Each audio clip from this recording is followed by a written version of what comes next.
જો તમને એમ છે કે આયુર્વેદ દવાઓ નુકસાન નથી કરતી અને તમે ગમે એ સગા સંબંધી, બાવા સાધુ, ફેરિયાઓ, દુકાનવાળા, કરિયાણાની દુકાનવાળા પાસેથી આડેધડ આયુર્વેદ દવાઓ લઈ અને એનું સેવન કરો છો, તો તમે તમારા સ્વાસ્થ્ય સાથે ચેડા કરી રહ્યા છો. કઈ રીતે તમને સમજાવું. ગયા મહિને મારી પાસે એક દર્દી આવેલું કે જેમને બ્લડ શુગર હાઈ આવેલું, શરીરમાં નબળાઈ અને થોડું થાક પણ મહેસૂસ થતું હતું. એમને એક મંદિરના પૂજારીએ સુવર્ણ ભસ્મ અને સુવર્ણવાળી દવાઓ સજેસ્ટ કરી હતી અને સાથે સાથે 3-4 પ્રકારના અલગ અલગ જ્યુસ જે 15-15 ml મિક્સ કરીને 60 ml સવાર સાંજ પીવાના હતા. આ દવાઓ લેવાથી દર્દીનું શુગર તો કંટ્રોલ ન થયું, પરંતુ એનું પેટ ફૂલી ગયું અને પેટની અંદર વધારે પડતો ગેસ અને અપચો, ખાટા તીખા ઓડકાર, 1-2 વાર ઉલટી થઈ, આવી પેટની સમસ્યા શરૂ થઈ ગઈ.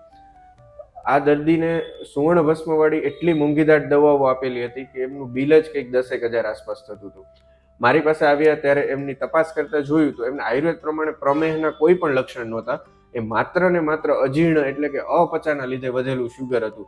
સામાન્ય પરેજીઓ અને સામાન્ય ઔષધો અને સામાન્ય ખર્ચામાં જ એ દર્દીનું શુગર પણ નોર્મલ થઈ ગયું, પાચન પણ સારું થઈ ગયું હતું. કહેવાનો ભાવ એટલો છે કે આપણે આપણી બાઇક પણ કોઈ પણ જેવા તેવા ગેરેજમાં બતાવતા નથી, સારી જગ્યાએ જ બતાવવાનું કે સર્વિસ કરાવવાનું પ્રિફર કરતા હોઈએ છીએ. તો આપણે આપણું શરીર ગમે તે વ્યક્તિના હાથમાં કઈ રીતે સોંપી શકીએ.